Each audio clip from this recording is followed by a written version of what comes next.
Hello po sa inyong lahat mga ka-crypto. Ako po si Pinoy Crypto Trader at sa video na ito ay atin pong pag-uusapan ang tungkol dito kay XRP, kung saan ang sabi po rito ay analyst expects another push higher for XRP. Kaya yan, meron daw isang analyst ang naglabas ng kanyang prediction dito kay XRP na mukhang magkakaroon ng pag-angat pag-angat sa kanyang presyo sa hinaharap. Kaya yan, bago po tayo magpatuloy ay nais ko lamang po munang bigyang linaw ang aking disclaimer kung saan ang nilalaman po ng video na ito ay hindi po ito isang financial advice. For education and information purposes lamang po ang layunin nito. Maliban po dito ay nais ko na rin pong magbigay babala na wala pong kahit anumang group chat ang Pinoy Crypto Trader. At ayan, ang sabi po rito ay after reaching a new yearly low of around 0.5 or 50 cents, a prominent analyst expects a turnaround for XRP in the coming weeks. Ayan. Yan, the price of XRP has struggled since the start of the new year, dropping from 0.62 to a new yearly low of 0.50 over the weekend. Kaya yan po yung nakalipas na performance ni XRP, kung saan ay nagkakaroon po siya ng struggle or nahihirapan po siya na umangat mula pa nung nag-umpisa ang taong ito, 2024. Sapagkat mula po sa kanyang mataas na presyong 62 cents or 0.62 ay bumagsak po ito sa isang yearly low.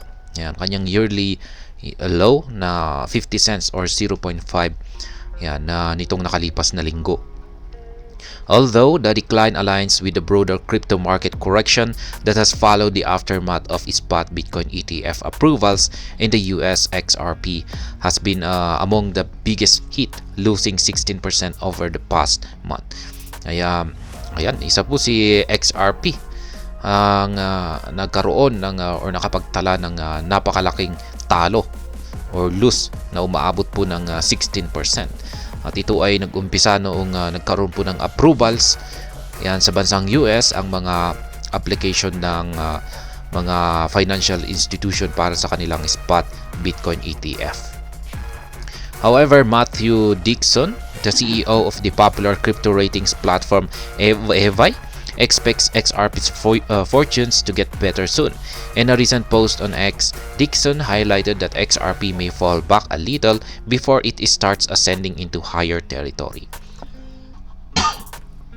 Ayan. Ang tinutukoy pa natin kanina na isang analyst expert ay walang iba kundi si Matthew Dixon. Siya po ay ang COO ng kilalang crypto ratings platform na si Evai. Yan, at ngayon ay inaasahan po niya na ang presyo ni XRP ay ito po ay magkakaroon ng isang magandang pagbabago.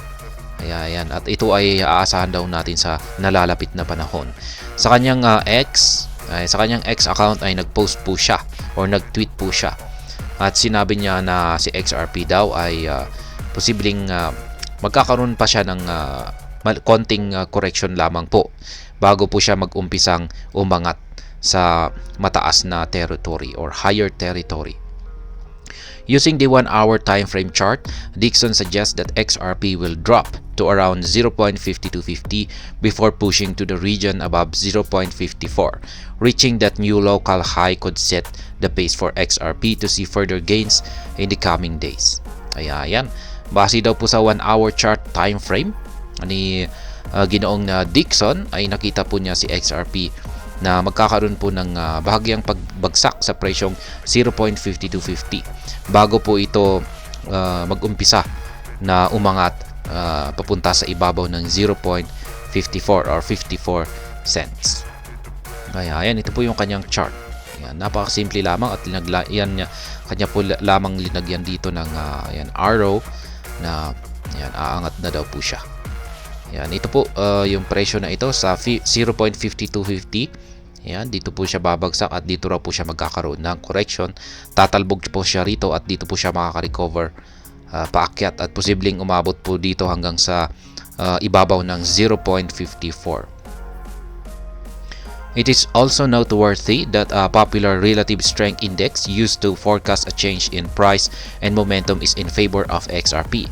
At the time of writing, the indicator suggests that XRP is oversold at its market value of 0.5264. Yan, yung RSI rin po ay base po dito sa chart ni Ginoong Dixon ay oversold po yung kanyang kalagayan.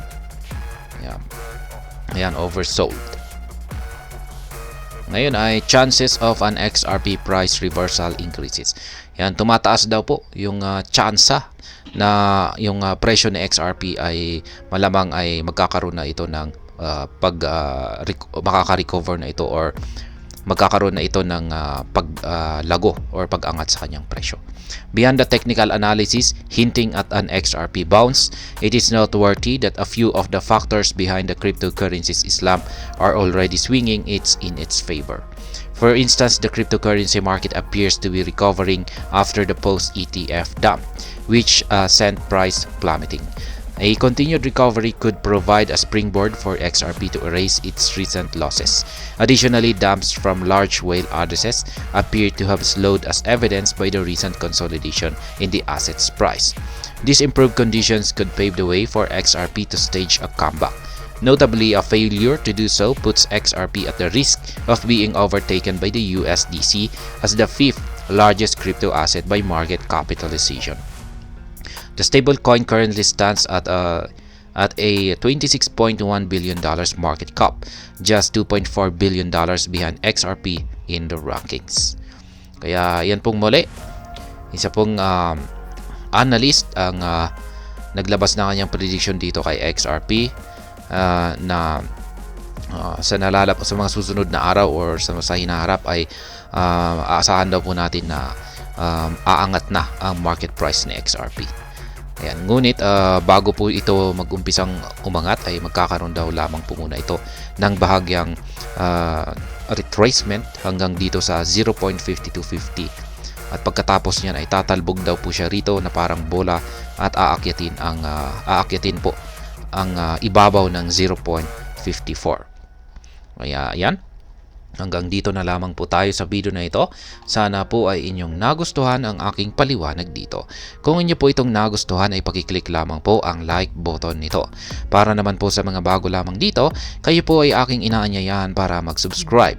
Pakiclick na rin po ang bell icon nito dahil ito po ang siya magsisilbing notification nito sa mga bago kong videos na akin pong ina-upload sa aking YouTube channel na ito. Marami pong salamat sa panunood.